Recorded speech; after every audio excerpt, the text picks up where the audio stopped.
RRB के official website पे जाके ये देख सकते हैं, जो 22 फरवरी लास्ट डेट रखा गया था, अब 1 मार्च कर दिया गया है। Closing date time application fee का भी 3 मार्च कर दिया गया है और मॉडिफिकेशन का डेट भी 13 मार्च तक कर दिया गया है, 4 से 13 मार्च तक। जय हिंद साथियों, स्वागत है आप सभी का एजुकेशन की 86 में। चैनल पे नए हैं तो चैनल को सब्सक्राइब जरूर कर लें।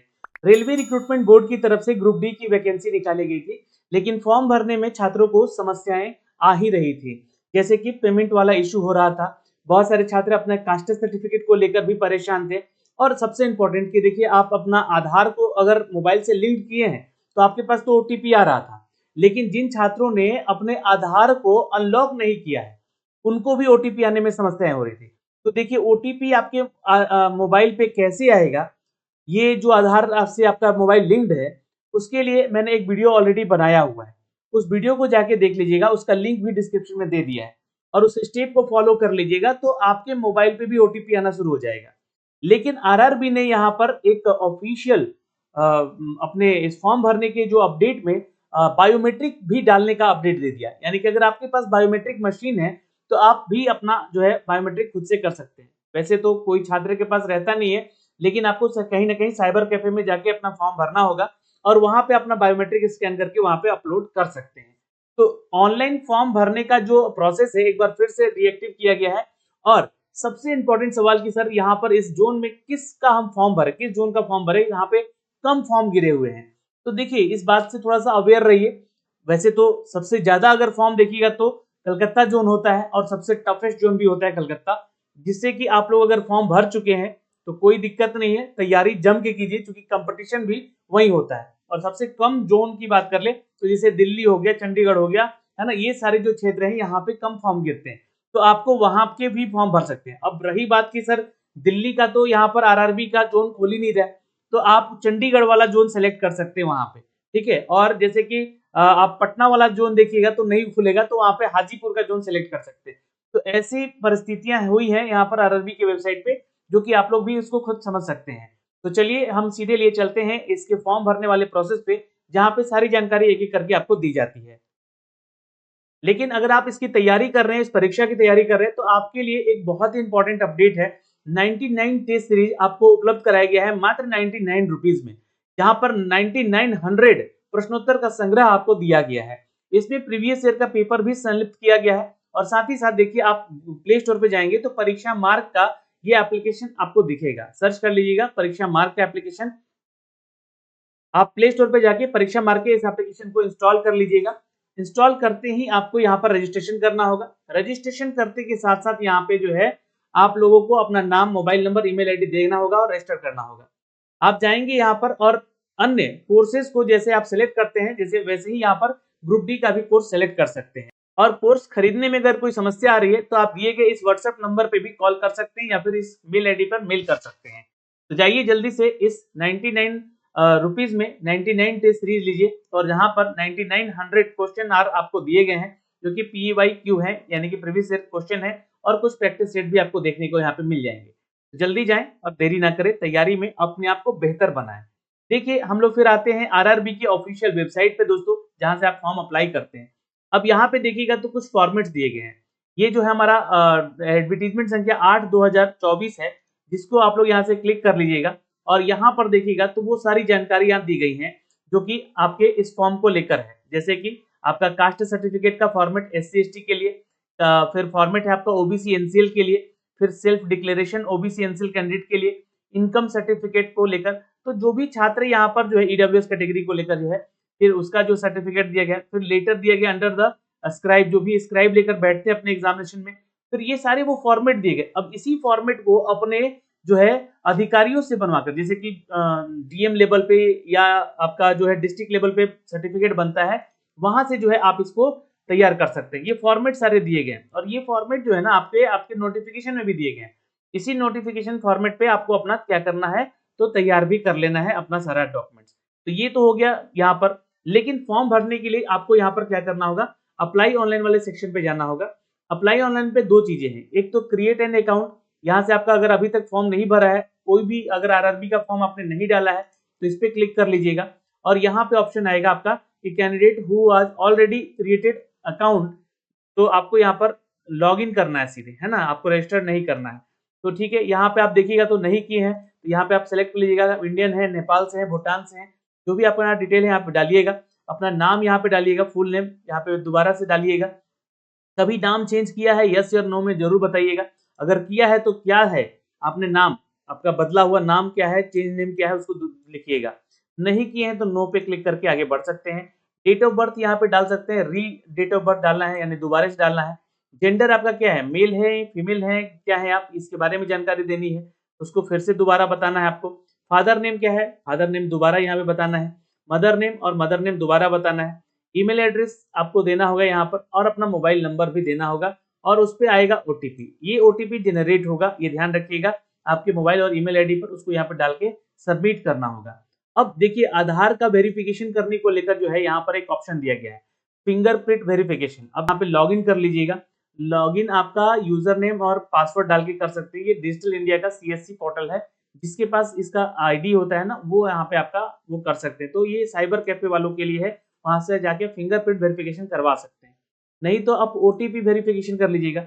अब बहुत सारे लोगों का ओटीपी वेरीफाइड नहीं हो रहा है आधार कार्ड से, ठीक है, तो अपना आधार कार्ड डालिएगा, और ओटीपी अगर नहीं आ रहा है तो देखिए, मैंने आपको यूट्यूब पे एक वीडियो बना के दिया हुआ है, ये वो वीडियो है, इस वीडियो को कंप्लीट देख लीजिएगा, जिसमें कि आपको अपना आधार अनलॉक कैसे करना है वो सारा प्रोसेस बताया। इसका लिंक भी मैंने डिस्क्रिप्शन में दे दिया है वैसे। और फिर जो है आप यहाँ पे क्लिक कर लीजिएगा, और यहाँ पे एक पासवर्ड क्रिएट कर लीजिएगा। पासवर्ड जो है आपका एक कैपिटल लेटर होना चाहिए, एक स्मॉल, एक नंबर, और कुछ नंबर्स और कुछ स्पेशल कैरेक्टर डाल के यहाँ पर आई एम नॉट रिबोट पे क्लिक करके प्रोसीड एंड क्रिएट अकाउंट कर लीजिएगा। तो आपका अकाउंट यहाँ से क्रिएट हो जाएगा, ठीक है। फिर आप इसके होम पेज पे आ जाएंगे, तो यहाँ पे ऑप्शन 2 आएगा कि आप लॉग इन करना चाहते हैं आधार कार्ड से, या आपके पास आरआरबी का अकाउंट है ऑलरेडी, तो उससे आप क्लिक करके कर सकते हैं। तो आपका अकाउंट तो क्रिएट हो ही चुका है, तो आप इससे भी क्रिएट करके कर सकते हैं, या तो अपना आधार नंबर डाल के भी लॉग इन कर सकते हैं, है ना। आधार कार्ड डालेंगे, उस पर आपको ओटीपी आएगा। ओटीपी तभी आएगा जब आपका आधार अनलॉक रहेगा, इस बात का ध्यान रखिएगा यहाँ पर, ठीक है। नहीं तो फिर आप जो है लॉग इन कर लीजिएगा, यहाँ पर ऑलरेडी अकाउंट है तो यहाँ पे आरआरबी अकाउंट पे डालिएगा, अपना मोबाइल नंबर डालिएगा, अपना पासवर्ड डालिएगा, और अपना ये जो है कैप्चे को यहाँ पे क्लिक करके ओके करके लॉगिन कर लीजिएगा। जैसे ही आप यहाँ पे क्लिक करेंगे, अपना लॉगिन करेंगे, तो यहाँ पे 2 फैक्टर ऑथेंटिकेशन का एक ऑप्शन आएगा। एक तो आपका ईमेल आईडी जो आपने डाला है, और एक आपका फोन नंबर का ऑप्शन आएगा। इस पे क्लिक कीजिएगा तो आपके फोन नंबर पे ओटीपी आ जाएगा, इस पे क्लिक कीजिएगा तो आपके ईमेल आईडी पे ओटीपी आ जाएगा। यहाँ पे आप डाल दीजिएगा और लॉगिन कर लीजिएगा। लॉगिन कर लीजिएगा, वैसे ही आपका यहाँ पर बोलेगा कि और अकाउंट वेरीफाइड है आपका आधार के साथ, और ऑनलाइन एप्लीकेशन पे यहाँ पे क्लिक कर लीजिएगा। जैसे ही आप क्लिक करेंगे, आपके सामने जो है ये 2 तरह का नोटिफिकेशन ओपन होगा, लेकिन आपको जो है यहाँ पर इसका नोटिफिकेशन अप्लाई करना है, तो यहाँ से क्लिक कर लीजिएगा। कौन सी जोन में आप अप्लाई करना चाहते हैं, तो देखिए, जिस जोन में सबसे कम फॉर्म भरे हैं उसमें भी आप कर सकते हैं, या फिर जहां पे आपकी तैयारी बेहतर है उसके लिए भी कर सकते हैं। तो मुझे जहां तक लगता है कि आपको वैसा जोन सेलेक्ट करना चाहिए, एक तो जहां पर वैकेंसीज भी हैं, और आपका वहां पर नंबर ऑफ जो पोस्ट है वो भी अच्छा खासा है, ठीक है। तो ये जोन है, वहां पे आपको जोन सेलेक्ट करना होगा, यहाँ पे आपको सेलेक्ट करके अपना जोन देना होगा। अब इसमें दिल्ली जोन को सिलेक्ट नहीं किया गया है ना, मतलब नहीं आ रहा है, तो दिल्ली वाले जो छात्र हैं वो चंडीगढ़ सेलेक्ट कर सकते हैं। और I am not currently divided by RRB, तो यहाँ पे क्लिक कर लीजिएगा और नेक्स्ट पे क्लिक कर दीजिएगा। यहाँ पर जो है मैंने ये जो फॉर्म को भरा है, इस फॉर्म को भरते समय यहाँ पे सारा डिटेल यहाँ पे दिया गया था मेरे द्वारा, ठीक है। तो ये चेक कर लीजिएगा, आप लोग अपना नाम यहाँ पे डाल दीजिएगा। ये सब कुछ आपका जो है रजिस्ट्रेशन वाला जो है पार्ट यहाँ पे आ जाएगा, और यहाँ पे अपना सिलेक्ट लैंग्वेज चूज कर लीजिएगा, और यहाँ पे आपको जो है आइडेंटिफाई, आपके चेहरे पे कोई कटे उटे का निशान है वो जानकारी दीजिएगा। इसकी जानकारी 2 देनी है, यहाँ पर कोई भी 2 दे सकते। यहाँ पे आप चेक कीजिएगा आपका कम्युनिटी क्या है वो डाल दीजिएगा। यहाँ पे आप जनरल हैं या ओबीसी हैं, या जो भी आपका कैटेगरी है वो डाल दीजिएगा। यहाँ पे क्रीमी लेयर है या नहीं है वो डाल सकते हैं। आपका कास्ट क्या है वो डाल सकते हैं। यहाँ पे एक छात्र का मैंने फॉर्म भरा था, उस छात्र का सारा डिटेल यहाँ पे डला हुआ है। फिर सेव एंड नेक्स्ट पे क्लिक करके आगे बढ़ सकते हैं। क्या आप एक सर्विसमैन में है या नहीं है ये जानकारी दीजिएगा। पीएच कैटेगरी से आते हैं या ये है या नहीं जानकारी दीजिएगा। अगर हैं तो यहाँ पे आपको सारी जानकारी भरनी होगी, नहीं तो फिर क्लिक करके आगे बढ़ सकते हैं, ठीक है। आपका डिसेबिलिटी कैटेगरी का जो भी सर्टिफिकेट है अपलोड करना पड़ेगा। यहाँ पे कोई स्क्राइब लेकर आप बैठना चाहते हैं एग्जाम में, तो आप यस या नो पे बताइएगा। यहाँ पे तो नो नहीं है तो नो पे क्लिक कर लीजिएगा। ईबीसी सर्टिफिकेट होल्डर हैं आप, तो यस या नो पे क्लिक करके बताइएगा। अगर हैं तो आपको यहाँ पे उसकी जानकारी देनी होगी, और जैसे नहीं है तो आपको नो पे क्लिक करके आगे बढ़ना होगा। फिर यहाँ पे आप रेलवे के एम्प्लॉय हैं या नहीं हैं, या फिर आप जो है करेंटली कहीं डिपार्टमेंट में कहीं काम कर रहे हैं या नहीं कर रहे हैं, ये बताइएगा। फिर यहाँ पे बताया गया है कि detail of course completed act and act apprentice के तहत आपने कोई कोर्स किया है क्या, यस या नो पे क्लिक करके आगे बताइएगा यहाँ पे, है ना। ये सारी जानकारी आपको यहाँ से देनी होगी, ठीक है। फिर यहाँ पे अपना बैंक डिटेल डालिएगा। बैंक डिटेल डालने के लिए अपना नाम, अपना बैंक अकाउंट नंबर, ये सारा जानकारी यहाँ पे आपको भरना होगा। और भरने के बाद जो है आप सेव एंड नेक्स्ट पे क्लिक कर लीजिएगा। जैसे ही क्लिक करेंगे ये आपको मैसेज आएगा कि आपका यहाँ पर जो है सब कुछ सेव है और यहाँ पे आप सेव कर चुके हैं। फिर यहाँ पे मैट्रिक का डिटेल डाला गया है, फिर क्वालिफिकेशन और भी डालना है आपको, तो यहाँ से क्लिक करके अपना और भी क्वालिफिकेशन डाल सकते हैं, जैसे कि ITI या आपका NSE के द्वारा जो भी अपडेट है, आपने अगर कोर्स किया है तो उसकी जानकारी भर दीजिएगा, नहीं है तो छोड़ सकते हैं यहाँ पे। फिर यहाँ पे अपना फोटो और सिग्नेचर अपलोड करना है आपको, ठीक है। तो फोटो का साइज यहाँ पर इस पिक्सल में होना चाहिए और सिग्नेचर का साइज इस पिक्सल में होना चाहिए, 100 KB के बीच में रखिएगा, मतलब छोटा भी नहीं होना चाहिए। फिर इसको अपलोड करके नेक्स्ट पे जाएंगे तो आपको यहाँ पर जो है सारा डॉक्यूमेंट्स मांगा जाएगा, है ना, सारा डॉक्यूमेंट्स यहाँ पे। फिर सारी जो है डॉक्यूमेंट्स आप यहाँ पे अपलोड कर लेंगे तो एप्लीकेशन हिस्ट्री चेक कर लीजिएगा और पेमेंट कर लीजिएगा। पेमेंट करने में आप समस्या नहीं आ रही है, मैंने चेक किया है एक का छात्र का पेमेंट करके, तो आप लोग भी पेमेंट कर सकते हैं यहाँ पे। तो इस तरीके से जो है आप अपनी समस्याओं से समाधान पा सकते हैं और डेट भी एक्सटेंड कर दिया गया है। आप RRB के ऑफिशियल वेबसाइट पे जाके ये देख सकते हैं, जो 22 फरवरी लास्ट डेट रखा गया था अब 1 मार्च कर दिया गया है। Closing date time application fee का भी 3 मार्च कर दिया गया है और मॉडिफिकेशन का डेट भी 13 मार्च तक कर दिया गया है, 4 से 13 मार्च तक। तो ये डेट एक्सटेंड कर दिया गया है, जो कि आपके RRB के ऑफिशियल वेबसाइट पे कल ही इसको पब्लिश कर दिया गया था। तो ये जानकारी दोस्तों हमने आपको सारी दी है यहाँ से अपडेट करके, एक एक करके। तो आप लोग भी इसका फॉर्म जल्द से जल्द भरें और कोई समस्या अगर आ रहा है तो आप कमेंट सेक्शन में कमेंट करके जरूर बताएं। और अपने आधार को लिंक अगर किए हैं और अनलॉक नहीं किए हैं तो आपको OTP नहीं आएगा, मैं आपको पहले बता दूं। OTP लाना है तो आपको अनलॉक करना पड़ेगा, तभी आपके आधार से रिलेटेड जो मोबाइल लिंक्ड है उस पर आधार कार्ड, उस पर OTP आ पाएगा।